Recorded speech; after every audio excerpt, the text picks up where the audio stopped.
오늘 본문은 다윗이 사울 왕에게 쫓겨다닐 때의 이야기입니다. 막강한 군사력을 가진 왕에게 쫓기는 상황인데 그일라라는 지역이 블레셋으로부터 공격을 받는다는 소식을 듣게 되었습니다. 그일라는 농사짓기에 아주 좋은 비옥한 땅인데 블레셋과의 경계 지역에 있었습니다. 그 땅은 유다 지파에 속한 땅이었고 다윗은 유다 지파 출신이었습니다. 그러니까 나의 동족이 공격을 받는다는 소식을 듣고 다윗이 기도했습니다. 사무엘상 23장 2절 말씀 함께 읽겠습니다.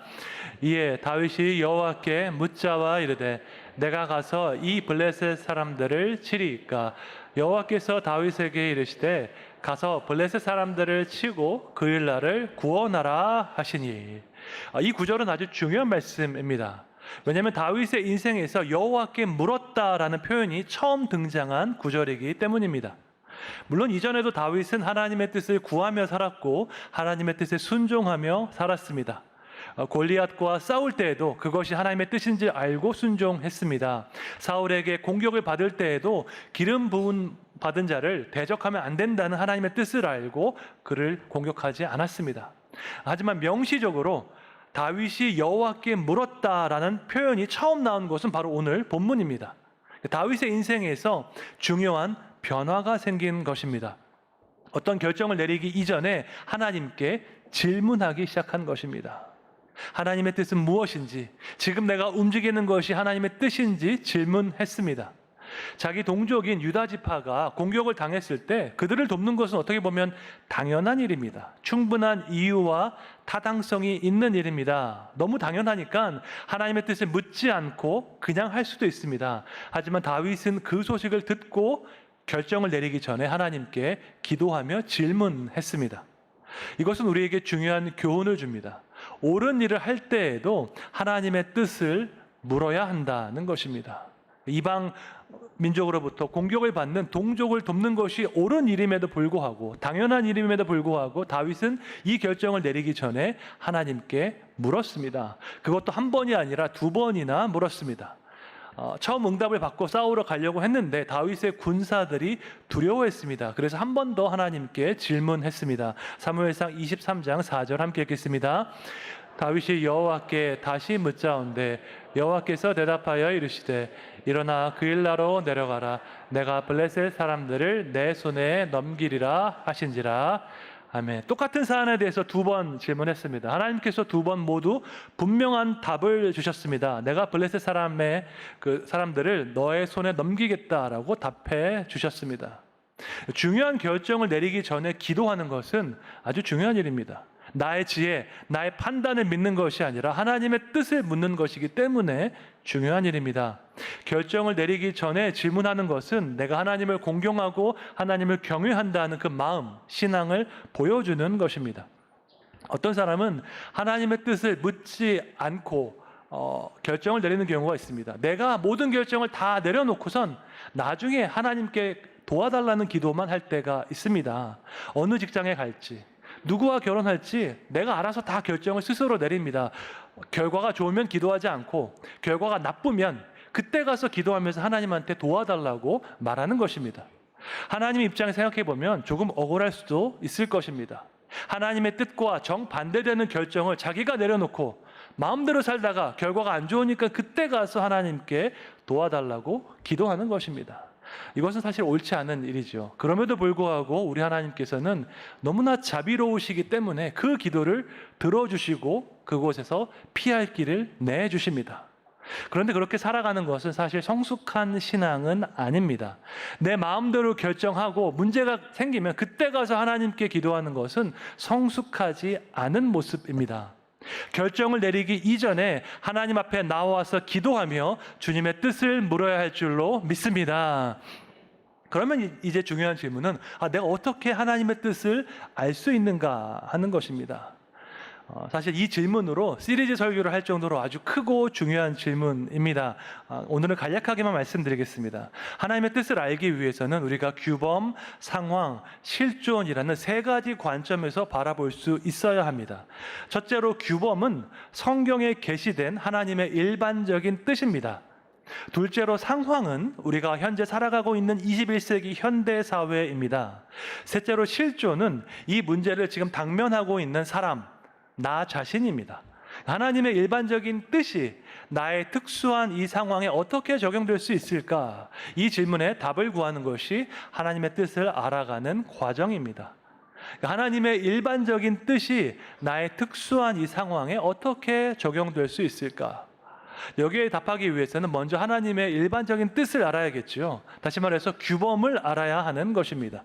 하나님의 일반적인 뜻은 성경에 잘 나타나 있습니다. 하나님은 사랑과 공의를 원하십니다. 하나님은 정직한 자, 겸손한 자를 높여주시고 교만한 자를 낮추십니다. 하나님은 잃어버린 영혼이 주님께로 돌아와서 구원받기를 원하십니다. 이러한 하나님의 일반적인 뜻이 내 안에 확고하게 세워져 있어야 합니다. 그러므로 하나님의 뜻을 분별하기 위해서 가장 먼저 할 것은 교육과 훈련을 받는 것입니다. 그런 다음에 이제 기도의 시간이 필요합니다. 내가 확실하게 알고 있는 그 하나님의 뜻이 나의 상황과 실존에 어떻게 적용될 수 있는지 기도해야 하는 것입니다. 여기에는 딱 한 가지 정답만 있는 것은 아닙니다. 왜냐하면 우리 모두는 각기 다른 인격을 가지고 있고 다른 상황에 처해 있기 때문입니다. 이런 말이 있죠. 육아에는 왕도가 없다, 이런 말이 있습니다. 아이를 이렇게 키워야 한다는 그 사실, 한 가지 사실을 어느 누구도 자신 있게 말할 수 없습니다. 왜 그럴까요? 아이마다 성격이 다르기 때문입니다. 한 아이에게는 잘 맞는 방법이 다른 아이에게는 맞지 않을 수도 있습니다.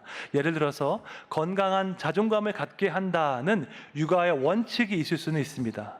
하지만 이 원칙이 모든 아이에게 적용될 수 있는 단 한 가지 방법이라는 것은 없습니다. 왜냐하면 아이마다 성격이 다르고 처한 상황이 다르기 때문입니다. 마찬가지로 성경에 나타난 하나님의 뜻이 우리의 삶 가운데 적용되는 방식은 조금씩 다를 수 있습니다.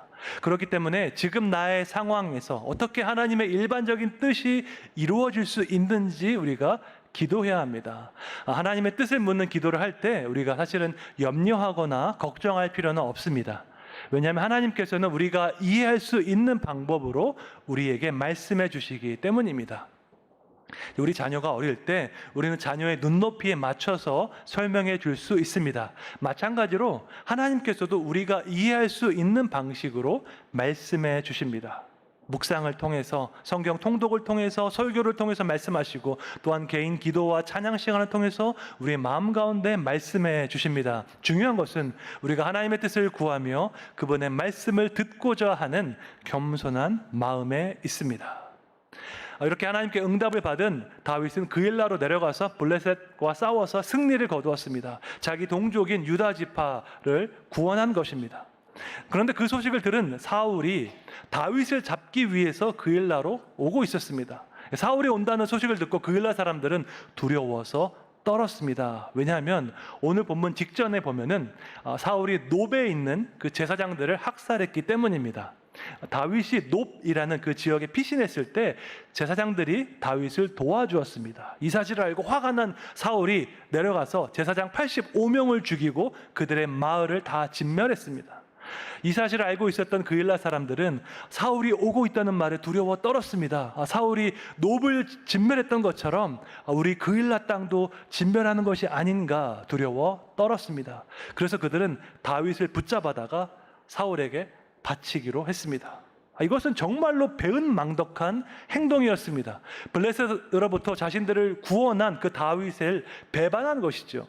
위기에 처한 다윗은 다시 한번 하나님께 기도하면서 질문했습니다. 사무엘상 23장 10절 11절에 나와 있습니다. 함께 읽겠습니다.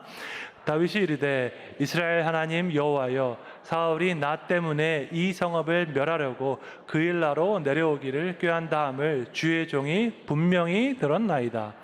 그일라 사람들이 나를 그의 손에 넘기겠나이까? 주의 종이 들은 대로 사울이 내려오겠나이까? 이스라엘의 하나님 여호와여, 원하건대 주의 종에게 알려주옵소서 하니 여호와께서 이르시되 그가 내려오리라 하신지라. 아멘. 다윗이 하나님께 질문했습니다. 그일라 사람들이 저를 사울의 손에 넘기겠습니까? 사울이 정말 여기로 내려오겠습니까? 라고 질문했습니다. 그러자 하나님께서 답을 주셨습니다. 사울이 내려올 것이다 라고 말씀하셨습니다. 다윗 입장에서는 정말 억울하고 낙담이 될 만한 상황일 것입니다. 동족인 유다 지파를 구하기 위해서 힘들게 전투를 했습니다. 그랬더니 그 결과는 동족의 배신이었습니다. 자기 목숨을 위해서 다윗을 붙잡아서 사울에게 바치고자 했던 것입니다. 그런데 놀랍게도 다윗은 낙담하지 않았습니다. 절망하고 포기한 것이 아니라 그는 계속해서 하나님께 물었습니다. 하나님, 어떻게 해야 될까요? 하나님의 뜻을 알려주십시오라고 기도했습니다. 이 태도는 중요한 결정을 내린 이후에 우리가 어떻게 해야 하는지를 잘 보여주고 있습니다.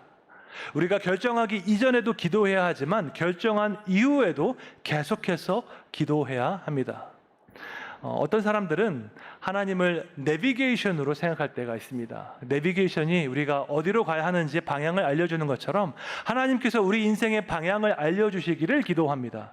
그리고 그 방향이 정해지면 그 다음부터는 내 힘으로, 내 능력으로 나아가고자 노력하는 것입니다. 하지만 이렇게 살아가는 것도 성숙한 신앙은 아닙니다. 왜냐하면 올바른 방향을 결정한 이후에도 수많은 시련과 고난이 다가오기 때문입니다. 인생을 살면 살수록 깨닫게 되는 진리가 하나 있습니다. 그것은 인생이 결코 내 계획대로 되지 않는다 하는 것입니다. 그래서 제가 청년들을 만날 때마다 이 사실을 강조합니다. 한 살이라도 어릴 때 빨리 깨달아야 하는 사실이 있습니다. 인생이 결코 내 생각대로 되지 않는다 하는 사실입니다. 인생은 수학 공부와 다릅니다. 수학 공부를 1년 한 사람이 있고 10년 한 사람이 있습니다. 그럼 이 둘 중에 누가 더 문제를 쉽게 풀까요? 당연히 수학 공부를 10년 한 사람이 문제를 쉽게 풀 것입니다. 그러면 인생을 20년 산 사람이 있고 60년 산 사람이 있습니다. 그러면 둘 중에 누가 더 인생을 쉽게 살아갈까요? 인생을 더 오래 살았으니까 더 쉽게 살아야 하는데 현실은 그렇지 않습니다. 인생을 오래 살면 살수록 그만큼 걱정도 많고 고민도 많습니다. 왜냐하면 인생은 결코 내 생각대로 되지 않기 때문입니다. 우리 인생에는 예기치 않은 어려움이 찾아옵니다. 큰 문제를 하나 넘기면 그 다음 문제가 찾아옵니다. 하나님 믿는다고 해서 문제가 없는 것이 아닙니다. 하나님을 잘 믿어도 예기치 않은 문제가 다가올 때가 많이 있습니다. 왜 그럴까요? 왜 하나님은 우리 인생 가운데 예기치 않은 그 어려움을 허락하시는 것일까요? 여기에는 어떤 한 가지 답만 있을 수 없습니다. 하나님의 그 깊은 뜻을 우리가 다 알 수가 없습니다. 하지만 확실한 사실 한 가지는 있습니다. 내 인생을 내가 통제할 수 없다는 사실을 깨닫게 하기 위해서입니다. 우리가 얼마나 우리 내 스스로의 인생을 스스로 컨트롤하고 통제하려고 하는지 모릅니다. 하지만 예기치 않은 어려움을 당할 때 그때 우리는 깨닫게 됩니다. 내 인생을 내 마음대로 할 수 없구나 알게 됩니다. 예레미야 10장 23절에 잘 나와 있습니다. 함께 읽겠습니다. 여호와여, 내가 알거니와 사람의 길이 자신에게 있지 아니하니 걸음을 지도함이 걷는 자에게 있지 아니하니이다. 아멘. 내 걸음을 내가 지도할 수 없습니다. 내 인생을 내가 통제할 수 없습니다. 우리 인생이 우리에게 달린 것이 아니라 우리 걸음을 인도하시는 하나님께 달린 줄로 믿습니다.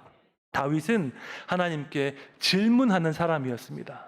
자기 생각, 자기 뜻대로 살아가는 것이 아니라 하나님의 뜻대로 살고자 노력했습니다. 여러분도 그와 같은 믿음으로 하나님의 뜻을 구하며 살아가시기를 주님의 이름으로 축원합니다. 다윗의 인생과 대비되는 인생이 사울의 인생입니다. 다윗이 하나님께 묻는 사람이었다면 사울은 하나님께 묻지 않는 사람이었습니다. 하나님께 묻지 않으면 어떻게 살아가야 할까요? 하나님의 뜻을 알 수가 없으니까 최대한의 정보를 확보하고자 노력할 것입니다. 그래서 오늘 본문에 보면 사울은 이스라엘 전역에 자기 첩보원을 심어 놓았다 하는 것을 알 수가 있습니다. 사무엘상 23장 7절 함께 읽겠습니다. 다윗이 그일라에 온 것을 어떤 사람이 사울에게 알리매 사울이 이르되 하나님이 그를 내 손에 넘기셨도다. 그가 문과 문 빗장이 있는 성읍에 들어갔으니 갇혔도다. 아멘. 어떤 사람이 사울에게 알렸다고 말씀합니다. 여기서 어떤 사람은 그냥 아무 사람이 아니라 사울에게 정기적으로 보고를 하는 첩보원을 뜻합니다. 사무엘상 15장에서 하나님께 버림을 받은 이후에 사울은 하나님의 뜻을 더 이상 알 수가 없었습니다. 사무엘 선지자도 이제 더 이상 사울을 만나주지 않았습니다. 사울 주변에는 경건한 사람이 하나도 없었습니다. 노베에 있는 제사장 85명을 죽였기 때문에 제사장들도 사울을 피했습니다. 하나님의 뜻을 알 수 없으니까 사울은 스스로 정보를 취합했습니다. 이스라엘 전역으로 첩보원들을 보내서 최대한의 정보력을 가지고자 노력했던 것입니다. 사실에 근거한, 정보에 근거한 판단이 모두 다 잘못된 것은 아닙니다. 우리가 사실관계를 파악하고 객관적으로 상황을 보는 것 중요한 일입니다. 하지만 인간의 정보력이 하나님의 지혜보다 뛰어나지 않습니다. 아무리 정보가 많아도 지혜로운 판단을 할 수가 없습니다. 특별히 하나님과 멀어진 사람은 자기 욕심에 눈이 가리웠기 때문입니다. 우리가 바둑이나 장기를 둘 때 직접 두는 사람보다 제3자가 더 잘 볼 때가 있습니다. 일반적으로 당사자는 자기 눈앞에 몇 수밖에 볼 수 없습니다. 하지만 제3자는 조금 더 넓은 관점에서, 거시적인 관점에서 큰 그림을 볼 수 있습니다. 하나님의 지혜가 인간의 판단보다 뛰어난 이유는 하나님께서 영원한 관점에서 보시기 때문입니다. 우리는 당장 눈앞에 있는 한 수밖에 보지 못하지만 하나님은 초월적인 관점에서, 영원한 관점에서 보시기 때문에 우리의 판단과는 비교할 수 없을 정도로 지혜롭습니다. 그래서 하나님께 묻는 사람은, 하나님께 질문하는 사람은 하나님의 인도하심을 받을 수 있습니다. 하지만 하나님께 묻지 않는 사람은 첩보원이 주는 정보를 의지하게 되는 것입니다. 여러분은 하나님의 인도하심을 받겠습니까? 아니면 첩보원이 주는 그 정보를 의지하겠습니까? 질문할 필요도 없는 일입니다. 하나님께 묻지 않는 사람은 자신의 정보력과 판단에 의지하게 됩니다. 그는 하나님의 인도하심을 받지 않기 때문에 더 많은 힘과 정보를 가졌음에도 불구하고 마음 가운데 불안과 염려가 가득하게 됩니다. 하나님께 묻지 않는 사울은 두 번째로 자기 확신에 빠지게 되었습니다. 잘못된 자기 확신이죠. 하나님께 묻지 않고 하나님의 말씀을 듣지 않으면 내가 믿고 싶은 대로 믿게 됩니다. 그래서 엄밀하게 말하면 하나님의 인도하심을 받지 않는 사람에게는 내적인 확신이 없습니다. 내 마음대로 결정했지만 이 방향이 옳은지에 대한 확신이 없기 때문입니다.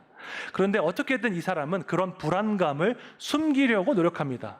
내가 불안해한다는 사실을 노출하고 싶지 않기 때문이지요. 마음속에는 확신이 없는데 겉으로는 아주 태연한 척, 확신이 있는 척 살아가게 됩니다. 다윗이 그일라에 있다는 것을 듣자 사울이 이렇게 말을 했습니다. 사무엘상 23장 7절 다시 한번 읽겠습니다. 다윗이 그일라에 온 것을 어떤 사람이 사울에게 알리매 사울이 이르되 하나님이 그를 내 손에 넘기셨도다. 그가 문과 문 빗장이 있는 성읍에 들어갔으니 갇혔도다. 아멘. 사울은 무슨 근거로 하나님께서 다윗을 자기 손에 넘기셨다고 말하고 있을까요? 하나님께 묻지도 않았고 하나님의 말씀을 들을 수도 없는 이 사울은 도대체 무슨 근거로 이런 말을 할 수 있었을까요? 이것은 잘못된 자기 확신의 전형을 보여줍니다. 하나님께서 그렇게 말씀하지 않으셨는데 그냥 내가 믿고 싶은 대로 믿는 것입니다. 내가 원하는 대로 믿으면서 이것이 하나님의 뜻이라고 일방적으로 주장하는 것입니다. 하나님은 사울에게 다윗을 내 손에 넘겼다라고 말씀하지 않으셨는데 사울은 그렇게 믿었습니다. 하나님께 질문하지 않고 하나님의 말씀을 듣지 않은 사울은 그냥 자기가 믿고 싶은 대로 믿었던 것입니다. 하지만 그 결과는 자신의 믿음과는 완전히 달랐습니다. 사무엘상 23장 14절 함께 읽겠습니다. 다윗이 광야의 요새에도 있었고 또 십광야 산골에도 머물렀으므로 사울이 매일 찾되 하나님이 그를 그의 손에 넘기지 아니하시니라. 아멘. 하나님은 다윗을 사울의 손에 넘기지 않으셨습니다. 오히려 다윗이 사울을 피해서 도망갈 수 있도록 도우셨습니다. 하나님께 묻지 않고 듣지 않았던 사울은 자기가 믿고 싶은 대로 믿었습니다. 하지만 그 결과는 자신의 믿음과는 완전히 달랐습니다. 모든 관계는 연결되어 있습니다. 우리가 하나님과 관계를 맺는 방식은 다른 사람과 관계를 맺는 방식과도 연결되어 있습니다. 하나님과의 관계에서 질문하지 않는 사람은 다른 사람과의 관계에서도 질문하지 않을 가능성이 큽니다.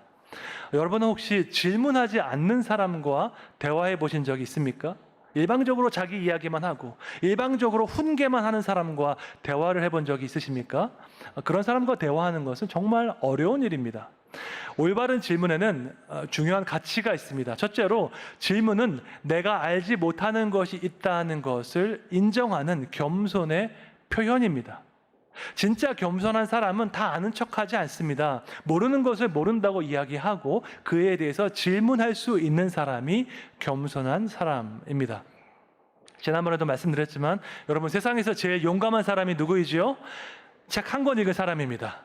절대 그 사람하고 토론하면 안 됩니다. 그 사람은 자기가 읽은 책이 전부이기 때문에 자기만 옳다고 강조하기 때문에 제대로 된 토론을 할 수가 없습니다. 그러면 세상에서 제일 위험한 사람은 누구일까요? 세상에서 제일 위험한 사람은 내가 모든 문제의 정답을 가지고 있다고 확신하는 사람입니다. 나는 항상 옳고 내 말대로만 하면 된다고 생각하는 사람은 정말로 위험한 사람입니다. 그런 사람에게는 특징이 있습니다. 첫째로 상대방에게 질문하지 않습니다. 둘째로 상대방에게 관심이 없고 상대방의 생각과 경험으로부터 배우려고 하지 않습니다. 이런 성향을 가진 사람은 사실은 상당히 위험할 수 있는 사람인 것입니다. 2주일 전에 저는 총신대학교 개강수련회에서 설교를 하고 총장님, 부총장님, 이사장님과 함께 식사하는 자리가 여러 차례 있었습니다. 교단신학교 총장님, 이사장님과 식사를 하면 그 자리가 쉬운 자리일까요? 어려운 자리일까요? 당연히 어려운 자리일 것 같은데 저에게 너무나 즐거운 시간이었습니다. 왜냐하면 그분들께서 저에게 질문해 주셨기 때문입니다. 미국 신학교와 이 총신이 어떻게 다른지, 외국에서 사역하다가 지금 한국에서 목회하면서 무엇을 배우고 있는지, 4차 로잔 대회를 준비하면서 무엇을 느끼고 있는지 그분들께서 저에게 질문해 주셨습니다. 그분들은 너무나 겸손한 분들이었습니다. 훨씬 더 사역 경험이 적은 후배에게도 질문할 수 있는 겸손한 분들이었습니다. 대화 중에 우리가 질문할 수 있다는 것은 겸손하다는 그 마음의 표현인 것입니다. 두 번째로 질문은 상대방의 의견을 내가 중요하게 여긴다는 신뢰의 표현입니다. 우리가 중요한 문제를 결정할 때 혼자서 결정하는 경우도 있고 함께 의논하면서 결정하는 경우가 있습니다. 중요한 문제에 대해서 내가 질문할 수 있다는 것은 상대방을 인격적으로 존중하고 신뢰한다는 표현입니다. 담임 목사와 당회는 서로 질문하는 관계입니다. 서로 신뢰하고 서로 존중하면서 함께 교회를 섬기는 그런 협력적인 관계입니다. 교회에서 어떤 중요한 결정을 내릴 때 절대 한 사람의 의견으로 결정하지 않습니다. 오랜 기간 동안 당회가 함께 토론하고 함께 기도하면서 결정해 나갑니다. 한 번의 회의로 결정하지 못하면 그 다음 달로 넘겨서 계속해서 기도하면서 고민합니다. 우리 교회 장로님들은 교회 모든 부서에서 오랫동안 봉사하셨던 분들입니다. 여러분들이 지금 하고 있는 모든 봉사를 장로님들께서 다 하셨습니다. 그래서 장로님들께서 당회에서 발언하실 때 절대 개인 자격으로 발언하지 않으십니다. 성도들을 대표하는 입장에서 발언하시고 투표하십니다. 저 역시 절대 개인적인 의견을 일방적으로 당회에 통보하지 않습니다. 선교학 한국이나 총신대학교에서 강사 초청이 왔을 때 저 혼자서 결정하지 않습니다. 장로님들께 말씀드리고 당회에서 동의해 주시면 그때 제가 설교하러 가기로 결정합니다. 우리 교회 장로님들은 정말로 성숙하신 분들이고 헌신된 분들이십니다. 누구보다 교회를 사랑하시고 성도님들을 위해서 기도하고 계십니다. 우리 당회는 서로 질문하고 서로 토론하고 함께 기도하는 아주 건강한 조직입니다. 당회에서 심사숙고해서 내리는 결정에 대해서 여러분께서 이해해 주시고 받아주시기를 부탁드립니다. 어리석은 사람은 하나님의 지혜를 구하지 않고 사람의 조언도 듣지 않습니다. 다른 사람에게 질문하지 않는 것은 내가 모든 것을 다 안다고 말하는 자만과도 마찬가지입니다. 말을 잘하는 것은 대화를 잘하는 것이고 대화를 잘하는 것은 질문을 잘하는 것입니다. 대화 중에서 적절한 질문을 하기 위해서는 겸손한 마음이 있어야 합니다. 또한 상대방을 인격적으로 존중하고 신뢰하는 마음이 있어야 합니다. 잠언 13장 10절 말씀 함께 읽겠습니다. 교만에서는 다툼만 일어날 뿐이라 권면을 듣는 자는 지혜가 있느니라. 아멘. 자기 주장만 내세우는 교만이 아니라 상대에게 질문하고 들을 수 있는 겸손한 마음을 가지시기를 축원합니다. 올바른 질문을 통해서 하나님의 지혜를 구하고 또한 다른 사람들과 건강한 관계를 세워가시기를 주님의 이름으로 축원합니다.